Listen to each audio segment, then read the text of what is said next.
In 2019, a political earthquake occurred in the United Kingdom. In that election, the Conservative Party led by Boris Johnson gained 48 seats in England, many of them coming in the North and Midland regions, two regions that had voted solidly for Labour for almost 100 years. Now, imagine if the Liberal Party of Canada won half or more seats in Alberta during a federal election.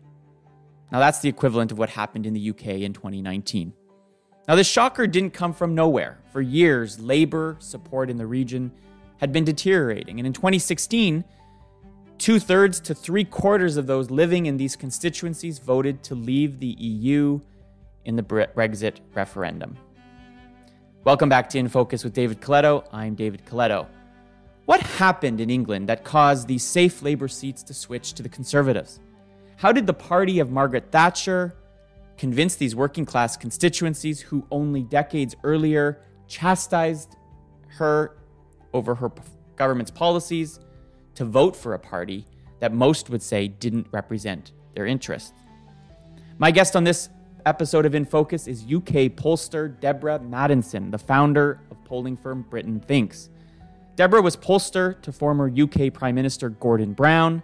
In 2010, she published Talking to a Brick Wall, the story of the new Labour years through the eyes of voters. Her latest book, Beyond the Red Wall, explores how British left-behind communities created the electoral earthquake in 2019. I just finished reading this book and am thrilled that Deborah agreed to talk with me. It's a fascinating and insightful read, and I believe her findings need to be read, absorbed, and understood by everyone involved in politics, public affairs, and those interested in the future of democracy in the United Kingdom, the US, and Canada. I hope you enjoy our conversation.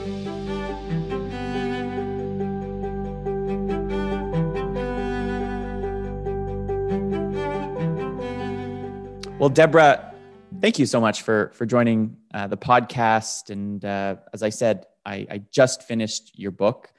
I happened upon it. Someone shared it on Twitter, and I was like, "Oh, this sounds amazing!" And it was an amazing book. And so, thanks.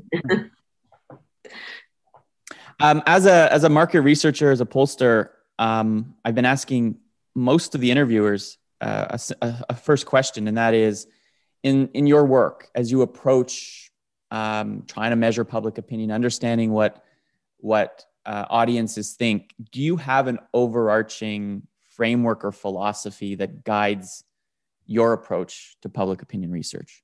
Yeah, I thought that was a really interesting question. And I think the first thing I'd like to say and answer is not so much about how I do the research, but why I do the research. And if I have any kind of overarching or guiding principle, it's that I really believe passionately that the people whose lives are affected by the decisions that powerful people make, whether it's people running companies, whether it's people running governments, locally, nationally, have an absolute right to have their voices heard, and where possible, to actually have a say and actively have a say. And, if there's been any thread that's sort of run through my career and all of the things that I have done, I think it's been that. And it's been how the role that I can play in enabling that and helping it to happen. And that, thinking about the kinds of things that you do, well, that obviously shows a role for polling, for quantitative polling, but it also shows the role for qualitative research, where you can dig much deeper and understand much more. And it also shows what you can do with deliberative research. So, the kind of how I always explain it to people is ordinary opinion polling will tell you what people think, given how little they know. But if you can do deliberative research, what you can do is they come on the journey with you, and you empower them and give them the data, the information, the knowledge that they need to become part of the decision-making process. And that, I think, is one of the most exciting things that I've done in the last decade or so is a lot of deliberative research. But, basically my start point is people need to be heard.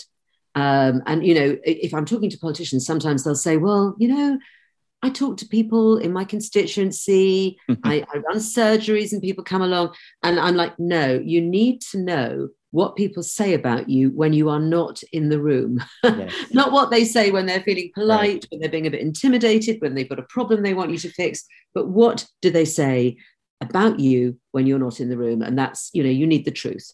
And I think that's such an important starting point, because, and I think if that's the philosophy, if your goal and your objective is to bring people's voices into a process that could exclude them and has often excluded them, it does exclude them. Mainly excludes them, I would say, I'm afraid. That approach also will affect the way you do research, right? Because as we know, we all have biases, and the systems have biases that affect even the questions we ask, right? So if you're asking questions from the perspective of a government, of a corporation, of a union, they're going to want you to ask questions in certain ways. But if you approach the work from, I really want to hear what people, whether it's union members, whether it's the public, whether it's customers, think, then I want to start where they are, not where my client is, right? Absolutely. I have a great example of that, actually, which in fact makes the case for one of the most traditional and old-fashioned methodologies there is, which is diaries, keeping diaries. Because what a diary method, whether you do it in a more modern online way or literally with pen and paper, it enables you to understand what people think without you having framed their thinking by asking the question in the first place. Just what is on their mind. And a good example of that is some work that we did called the Brexit Diaries, which was trying to sort of understand what had happened after the Brexit vote in the UK. One really fascinating finding was we just asked people, we picked 100 people, 52 of whom had voted leave, 48 of whom had voted remain, so see what we did there. And we asked them to keep diaries. They were all around the country, just anything that occurred to them when they thought about Brexit. This was after the vote. So it had all, the vote had happened.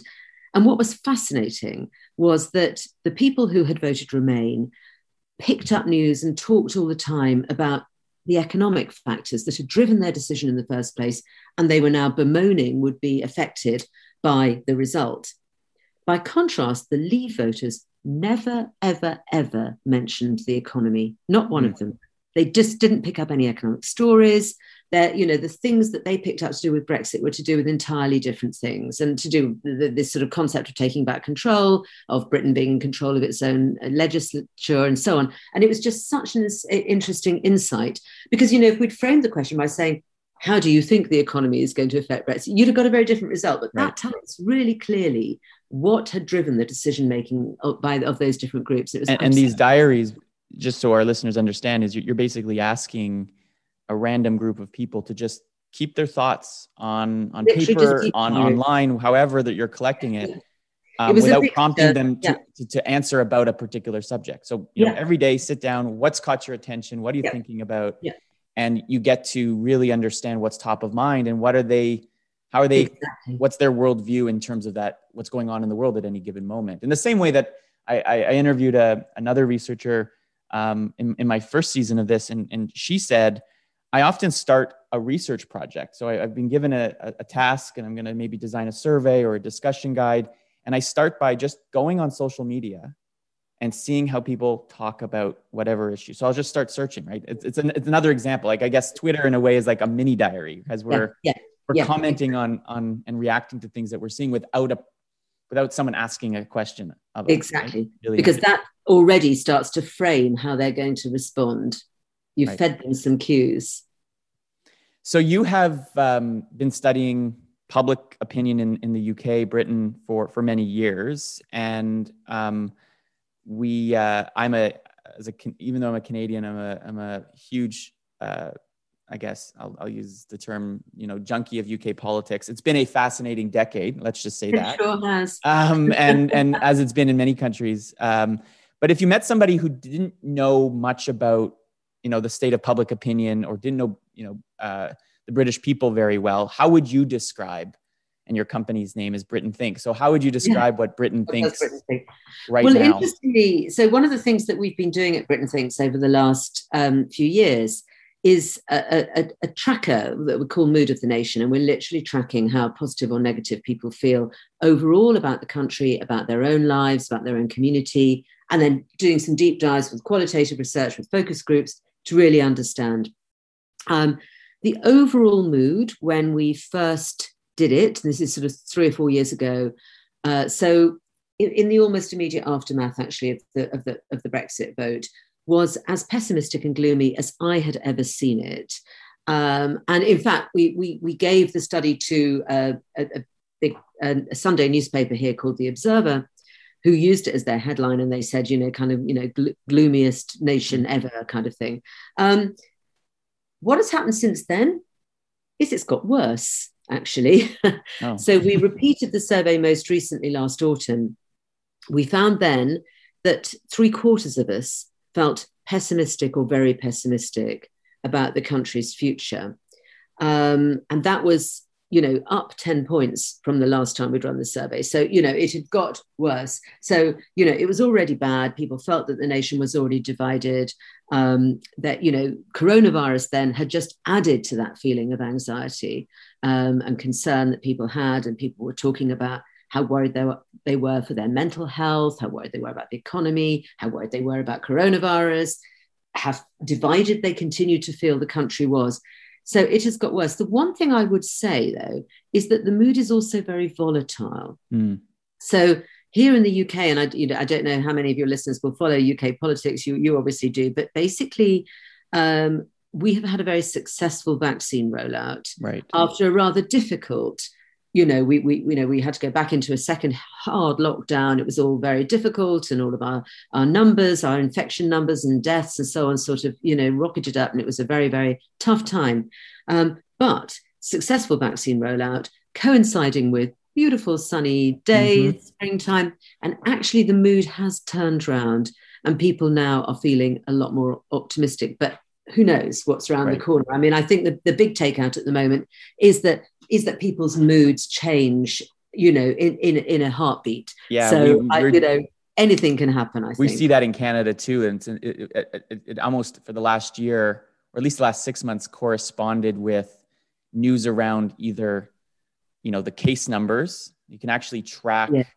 It's correlated so strongly with the daily new case counts and how people are feeling about the pandemic. And then that translates into their broader mood. So when vaccine rollouts are starting and numbers are improving, the country is feeling good. And we're now actually in the worst wave that we've had here in Canada. You're having a very bad time there at the moment, aren't you? The mood is really sour. People are just feeling quite upset. And just to another parallel, I interviewed John Anzalone, Joe Biden's pollster, last week. And we were talking about how the mood of the United States, Americans, is at the highest it's been in years in terms of their just right direction, wrong direction, right? Yes. We're close to half of Americans saying it. So you're right. It's so volatile. And it's great news to hear that you guys have turned the corner and that your vaccine roll has been so successful. And I can't wait to get back and visit London and the UK as quickly as I can. But you'll be able to do so quite soon.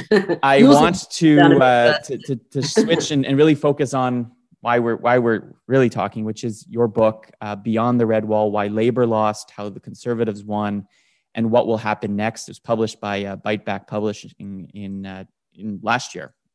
And as I said, I gobbled it up. It was, because you use qualitative research, you had, tons of just great quotes and verbatim from real people telling you how they were feeling and why they were behaving and thinking the way that they did. So maybe I got a whole number of questions here, but let's start with, as we often do as researchers, the methodology, right? Yeah. And start with maybe why you wrote this book and how you went about collecting the data you used to tell the story that you so effectively did.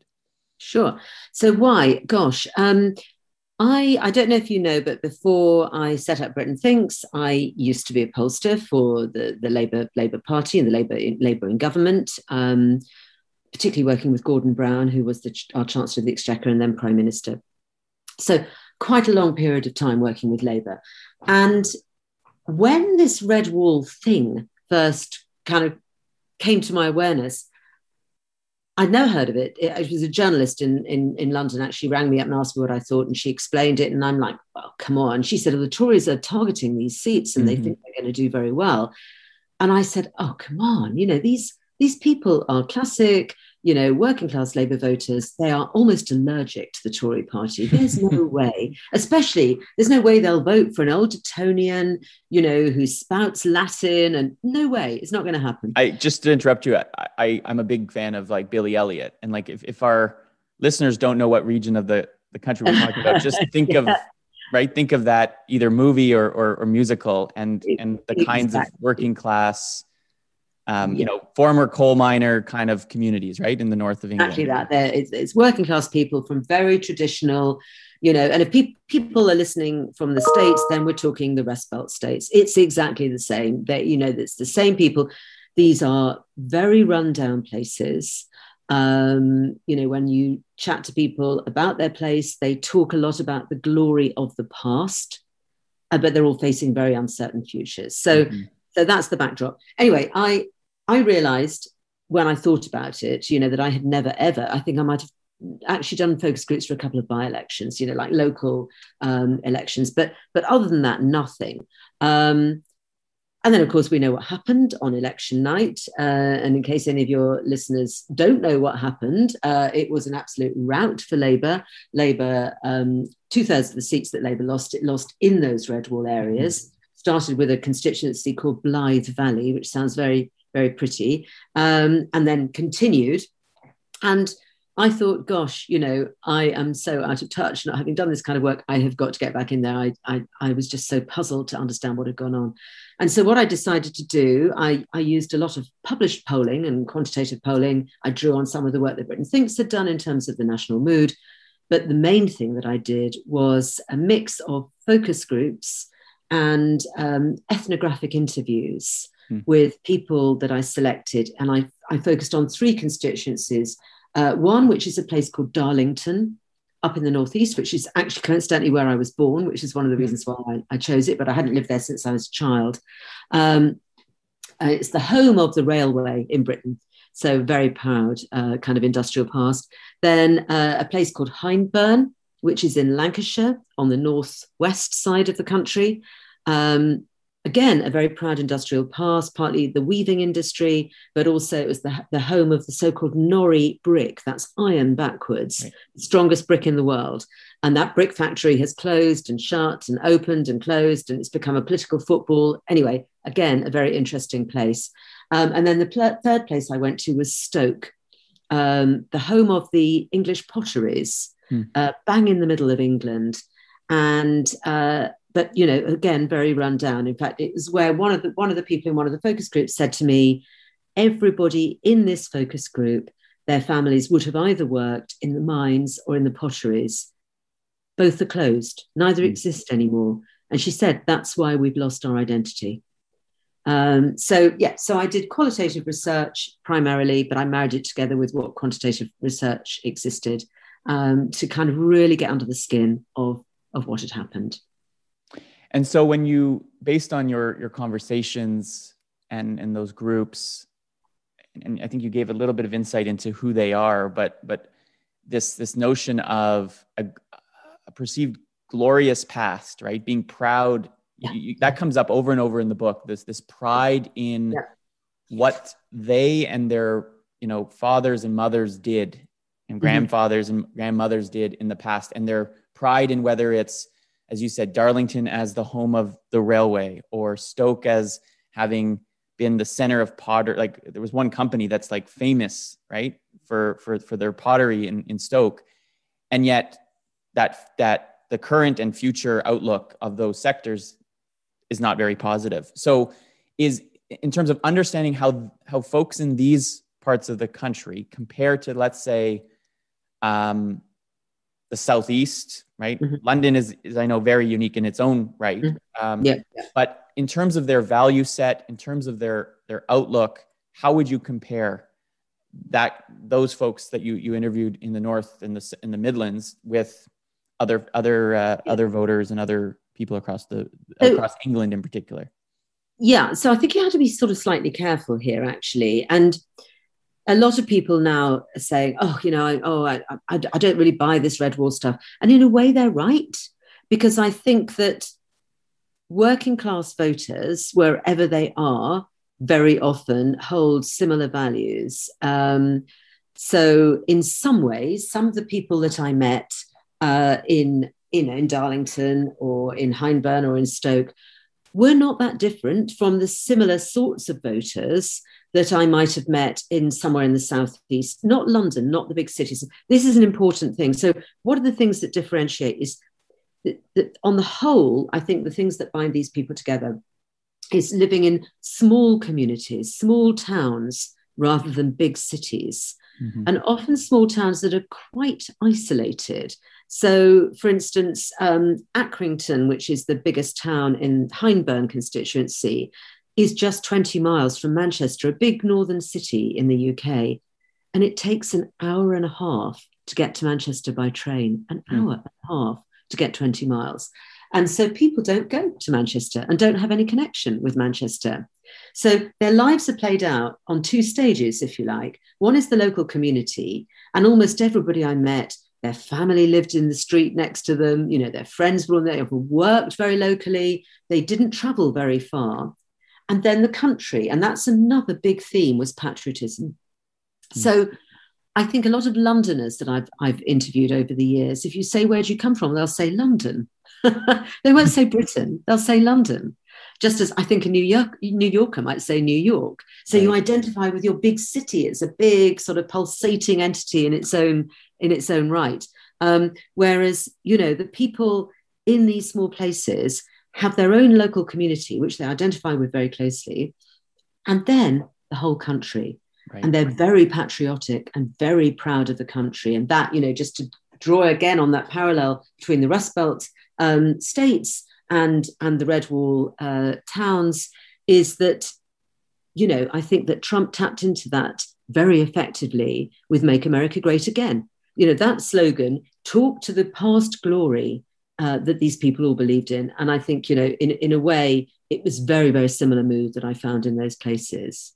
And on Brexit then, and I think that's where we see, despite, history of, not despite, but a history of voting for the Labour Party in these constituencies, and then overwhelming majority voting to leave during the Brexit referendum, created that perhaps opportunity for the Tories, as you described, who would, at least historically, never be on the radar for any of these voters, because they saw them as just complete opposite of their values, their worldview, their history.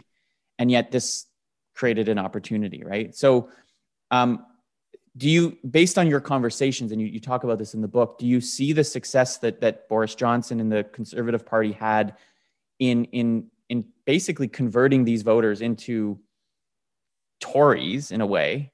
Is this a short-term Brexit, get Brexit done effect, or do you see this potentially being a realignment in UK politics, like we've seen, as you described, in the US? And I think we'll talk about Canada later on in our conversation, but we're seeing the Conservatives here trying to do that, and we've seen some examples of conservative-oriented parties trying to connect with working-class voters in a way that maybe they weren't able to in the past. Yeah. I mean, is this a realignment or a one-off? Have those votes been loaned, as people, a lot of headlines said that, and obviously only time is going to tell. To what extent was Brexit a trigger is another kind of a related question, and it was part of the story. And in those Red Wall seats, by the way, 2/3 of the people to 3/4, depending on which seat you're in, voted leave. Whereas, as we know, 52% of the nation as a whole did. What that means, obviously, is that people in the cities predominantly voted Remain. And that became a very big divide. But I think in a way you had a perfect storm of different things coming together. What I found was that when I asked people why they had voted Conservative, the first thing that they did was to tell me how little they regarded the Labour Party and how poor they thought Labour was. So, and I would get this absolute sort of combination of, kind of Labour being useless, frustration with Brexit and feeling not listened to. And then the other big thing was Boris Johnson himself. So, they felt that he had, as one person put it, de-snobified the Tory party. And this sounds almost incredible if you think, this is a man who went to the most expensive school in Britain, and probably one of the most expensive schools in the world. Couldn't really, in a way, be more upper class. But he has, for people who know Boris Johnson's sort of persona, this kind of slightly disheveled but quite passionate sort of, he feels very authentic to people, and he feels a bit different. He isn't the sort of slick politician. Sometimes he misspeaks, sometimes he gets things wrong, he makes mistakes, he follows his passions, and actually they felt somehow that he understood them, which is exactly what they felt that the Labour Party no longer did.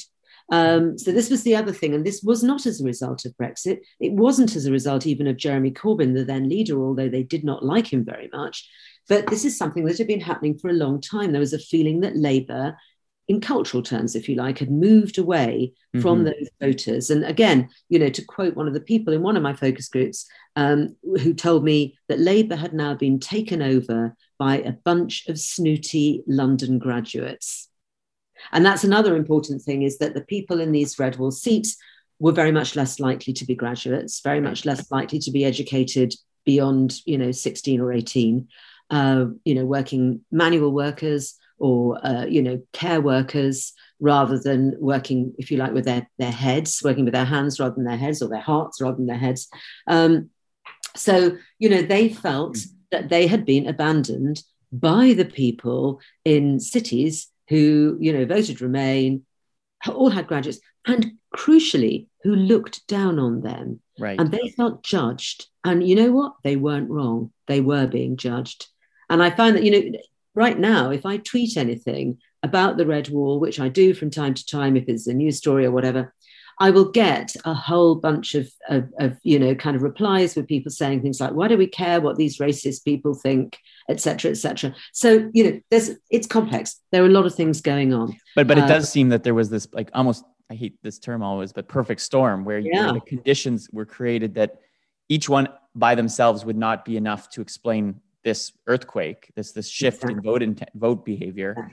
But each of them probably contributed to creating enough to push it over the edge, right? I do want to spend a little time on the Labour Party in particular, because I think although Jeremy Corbyn is a very different political leader than, let's say, Justin Trudeau, and there's different histories there, or even Joe Biden, I think one of the criticisms of progressive political parties, you've seen the decline of the social democratic parties in Europe as an example, across the board, right? And while Justin Trudeau, no one would describe him as a social democrat or of kind of the Labour-esque movement, he is very much a progressive, and he wears that on his sleeve.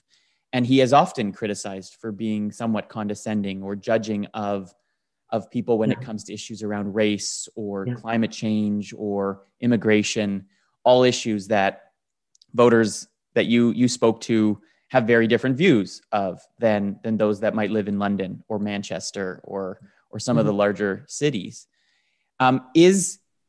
You've seen the evolution of the Labour Party, having worked with Gordon Brown during the quote new Labour years. Was this something that was happening in your mind well before Jeremy Corbyn kind of took over the party? In these voters' minds, there was not a trigger for them to leave, but they over time they started to feel that the connection and the identity between those who ran the Labour Party and those who voted for the Labour Party was starting to sort of fray a little bit.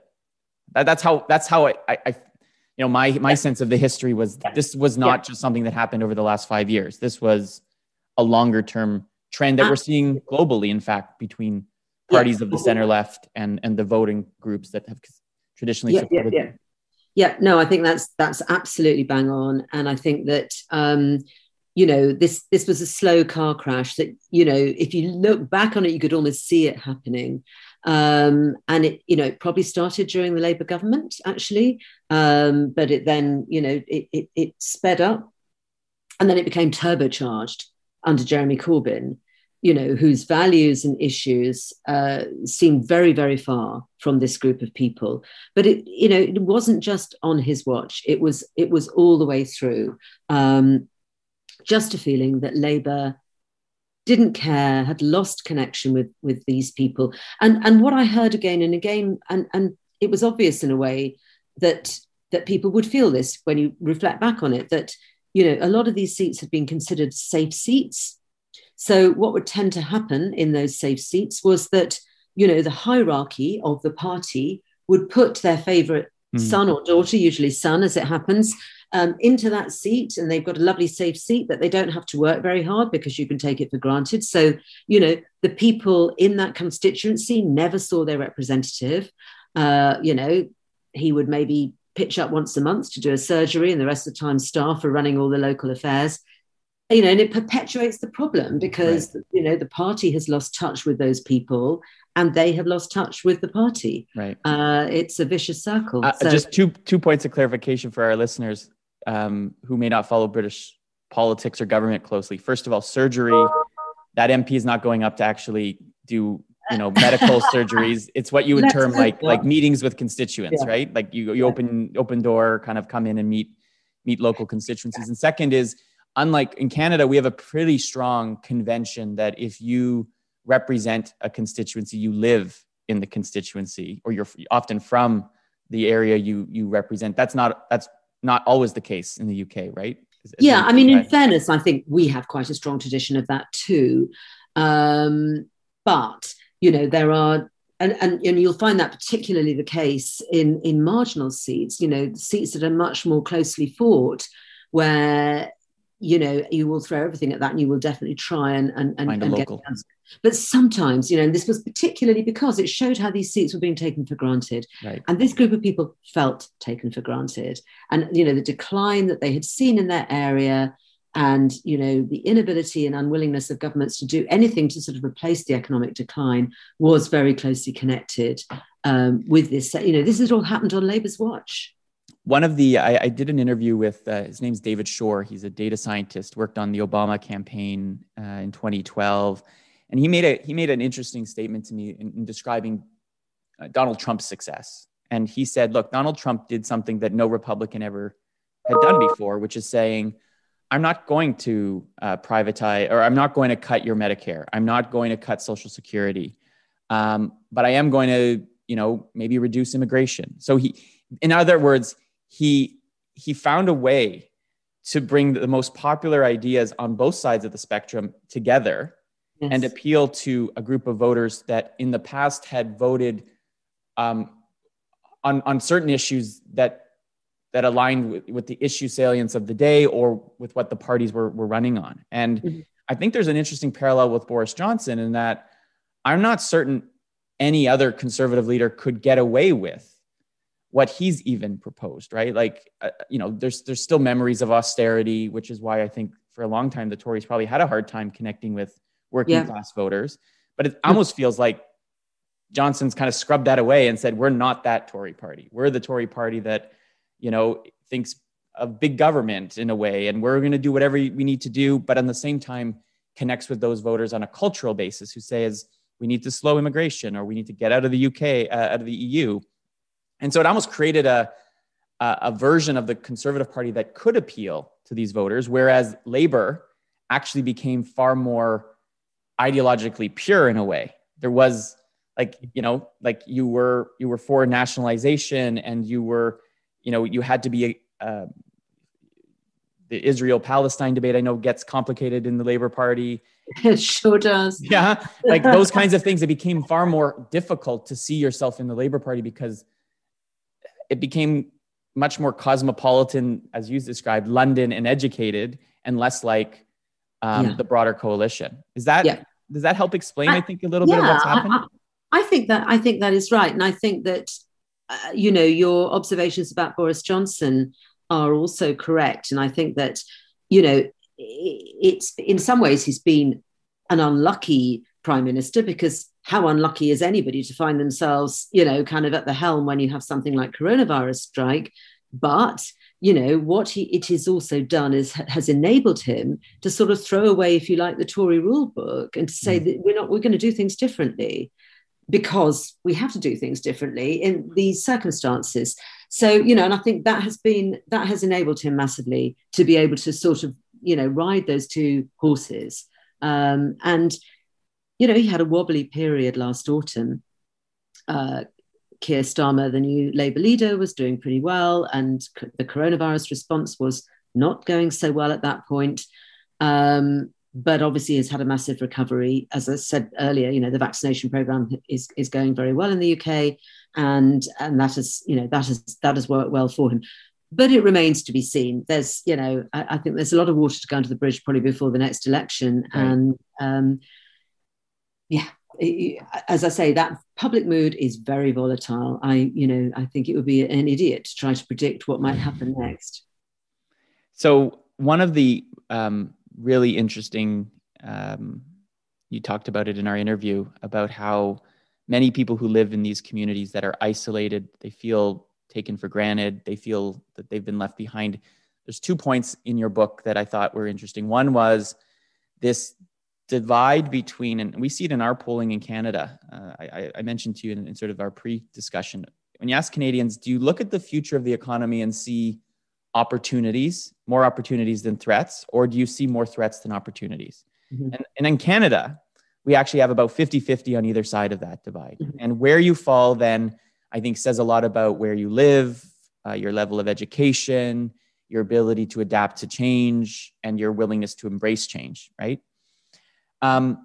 So that to me explains a lot of what's happening in many, modern democracies today, where the economy is changing so quickly, and, value and wealth is shifting in real ways. Is that, I guess, to sum up in a way what you were hearing, does that help explain so much of what was going on up in these constituencies that you visited and spoke to people in outside of the coronavirus context, like in the moment before this crisis actually started? Yeah, I think it does. And in fact, most of the field work I did was before, luckily, from my point of view, mm-hmm. before coronavirus, I was actually able to interview people face to face and go in their houses and do things I wouldn't be able to do right now because the Market Research Society would ban me for doing it. But people didn't talk about themselves as red wall voters, but they talked about left behind communities, and they felt that their community was left behind. And, as you say, this is part of the global economy, but people felt that very deeply in their own lives. And for many, the future outlook was bleak and pessimistic. But there's a really interesting thing here, which I think also points to one of the things that Boris Johnson did very successfully, and at the last election, Jeremy Corbyn, the Labour leader, did much less successfully, which is how you respond to that. And I think Jeremy Corbyn's response would have been, sort of tearing his hair out, wringing his hands, poor people, isn't life terrible for you? Boris Johnson has a very positive, optimistic outlook, and people loved that. Because actually what they wanted was a bit of hope. They didn't want somebody to share their pain. They wanted somebody to say, I think we can make this place better for you. And that was the message that they took out of Boris Johnson's promise to them. Now, that then means, the bar for him is quite high. They are expecting quite a lot. They felt that they've been very neglected. They now know their political power, if you like. And I think the whole relationship at that point becomes much more transactional, right? The relationship between voter and politician. So the voter is saying, okay, you promised me this, where is it? Right. And so there's going to be a lot of delivery to be done, I think. So I'm going to ask you one final question that I didn't actually give you ahead of time, but we are recording this interview on Earth Day. And right now, as we speak, President Biden is hosting world leaders virtually to talk about, and everyone's upping their targets for climate. As you know, in Canada, we're an energy country, one of the largest producers. And one of the big debates we have here is a regional debate between the energy producing provinces or regions of the country and those that don't rely on oil and gas to drive their economy. And I think we're headed towards a debate, and we should already be having it, of what happens to people who are displaced by changes in the economy, and in this case, a transition away from fossil fuels. What lessons can you take from your conversations and your career of research, looking at how voters in economically depressed areas are going to respond to this? How best should we be, both developing, I'm not asking for policy solutions, but the communications of speaking to Albertans, for example, people who live in Alberta who are incredibly worried that this rush to transition away from fossil fuels will mean they will be left behind. Because I think we're seeing that in our politics in Canada, right? Those regions that produce energy now know that it's not going to last forever, but they don't know what that future looks like. What's your sense of how we approach that? Yeah, I think that is such a critical question, and it, in a way, how the future plays out will depend in part on politicians' response to that. Because, of course, these places often that a very big part of their economically, being left behind is the loss of coal mining, for example. That's one of the things that they all had in common. And those traditional industries that don't exist anymore, very often that are related to, an environmentally unfriendly way of doing things. And I think that there is a way through, but it has to be navigated. The comms have to be incredibly careful around it and how you talk about it. I think that you need to talk about the sense of it being like another industrial revolution, make it very exciting and forward-looking. I think for them, they're less concerned about the environmental piece. That matters a lot to people in London who are blissfully unaffected by it, of course. But actually to talk about jobs and industries and something that is happening in their local area that is sustainable, that will last, and I think can play to this patriotism piece as well. And I think it's up to every nation how they tackle this and how they do it. But I think it's showing that this, what is essentially a global initiative, can work for us in the UK or for you in Canada, and what it means and what your own take on that is going to be very important. Yeah, and I think that's great insight. And I would just add, based on your findings, if folks in these parts of the country have such deep identity to the past and are so proud of that past, they can never feel that we're judging them to say that past, hurt the world or it's the reason we're here. Because if they feel that way, they're going to be incredibly defensive. They're not going to listen to how we move forward, right? We have to say that past has been, and it is, the oil and gas sector in Canada has allowed us to be as wealthy and successful as we are. In the same way that coal was what drove the Industrial Revolution in the UK.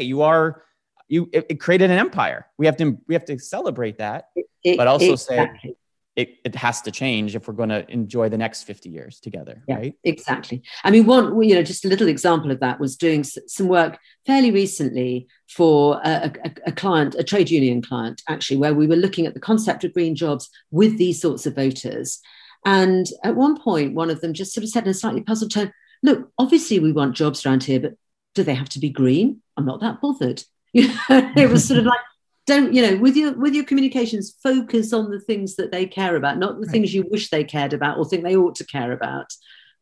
I guess so true. It's so true because we get we get locked into we want because it matters to you. It's no different than it's very similar to London in that people here live sometimes in a bubble. They only think about what they care about. But exactly, in many parts of the country, climate change is nowhere near the top issue. Jobs is at the top. Having healthcare for their families and having enough resources. Anyways, Deborah, thank you so much. This has been a real pleasure. And I encourage everybody to pick up your book and books. This is your second book. It's a real insight into not just what's going on in the UK, but I think there's applications in other parts of the world. Definitely. So thank you so much. It's that global economy, really. Great. Thank you. Lovely to meet you.